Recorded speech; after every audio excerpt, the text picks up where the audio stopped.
Bismillahirrahmanirrahim.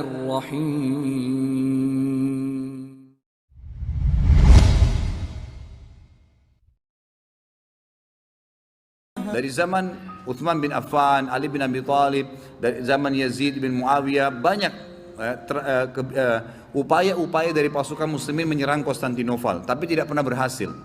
Subhanallah, di zamannya Muhammad bin Murad ini, yang waktu itu umurnya dia 25 tahun, kurang lebih tahun Masehinya 1453 Masehi. Pada saat itu dia membentuk pasukan dan akhirnya menembus benteng Konstantinopel. Dapat fadilah, maka diberikan julukan Muhammad Al-Fatih. Tapi bukan Muhammad bahasan kita, saya cuma tambahkan informasi itu. Ayahnya Sultan Murad. Sultan Murad II diistilahkan, karena ada Sultan Murad I. Sultan Murad II ini ada tradisi dia yang sangat bagus gitu. Dia punya sebuah buku ya, pribadi yang dia sering tulis sendiri pengalaman dia pada saat jadi pemimpin. Ya kan?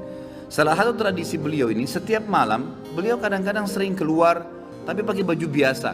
Ditinggalkan semua pakaian kesultanannya, dia keluar dengan penasehatnya berdua ngeliling-keliling di jalan Istanbul, keliling-keliling, lihat, beli makanan di pinggir jalan, berbaur sama masyarakat, dengerin keluhan mereka. Ada orang yang sakit dibantu, ada yang butuh bantuan, fakir miskin dibantu, dia tahu. Jadi dia tahu masalah di lapangan dan dia bantu, besoknya didalamkan, diaplikasikan, diperbaikin, begitulah.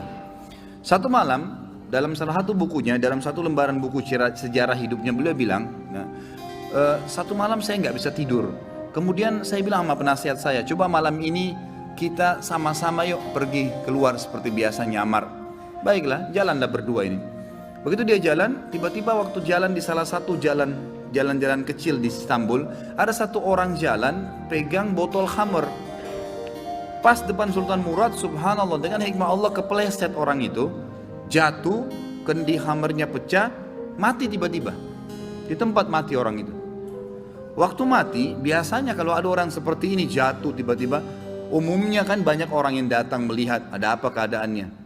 Waktu itu Sultan Murad tiba-tiba datang dengan penasihatnya, lihat, diperiksa, sudah meninggal orang, diperiksa urat nadi lehernya tidak, udah mati orang ini. Tapi anehnya, nggak ada satu orang pun yang lulalang itu mau lihat, nggak mau ditengok, nggak mau dilihat gitu. Langsung kata Sultan Murad, wahai muslimin, ini ada orang mati, gitu kan? Nggak ada yang nyaut. Dua kali, wahai muslimin, ini orang muslim, oh ini orang mati, nggak ada yang nyaut. Satu orang di situ, rumahnya rupanya dekat situ, dia bilang, kami tidak akan sentuh jenazah itu, walaupun dia sudah mati. Kata Sultan Murad, kenapa?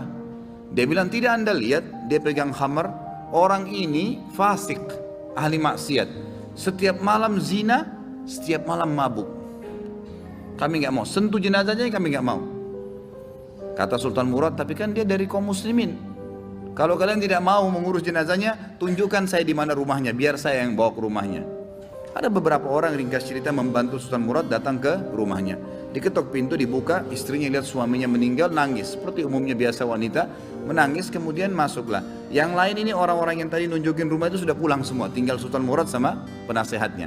Duduk depan jenazah ini, istrinya nangis. Kata Sultan Murad, saya mau tanya, kenapa waktu tadi suami kamu jatuh, mati ini, nggak ada yang mau lihat jenazahnya, dan tersebar isu di tengah-tengah masyarakat tadi, mereka nggak mau sentuh ini karena dianggap suami kamu ini fasik, setiap hari zina, setiap hari mabuk. Sultan Murad kaget waktu istrinya tiba-tiba berhenti nangis, langsung dia bilang, saya udah tahu orang akan nilai begitu suami saya, tapi perlu anda tahu, suami saya ini bukan pezina, bukan orang mabuk. Sultan Murad bilang, bagaimana bisa? Jelas khamar di tangannya dia, kendinya pecah, saya lihat dia bawa khamar, dan orang ini bukan satu dua orang memberikan kesaksian, tidak ada satupun orang yang mau bantu jenazahnya. Dia bilang, iya, saya perlu berikan kepada anda kesaksian. Kata istrinya, suami saya ini orang sangat saleh, luar biasa ibadahnya kepada Allah, pada saya dan anak-anak baik, dan dia juga sangat dekat hubungannya dengan Allah. Sholat malamnya nggak ketinggal, kalau siang hari puasa, sedekahnya bagus. Tambah kaget Sultan Murad, bagaimana ceritanya? Dia bilang, suami saya ini punya satu usaha di tengah-tengah kota sini. Setiap hari hasil bisnisnya dia dibagi 3 keuntungannya. Sepertiga dibawa pulang ke rumah untuk saya pakai makan dan minum untuk anak-anak saya. Sepertiga lagi, sepertiga keuntungan diberikan botol khamr, berikan minuman keras.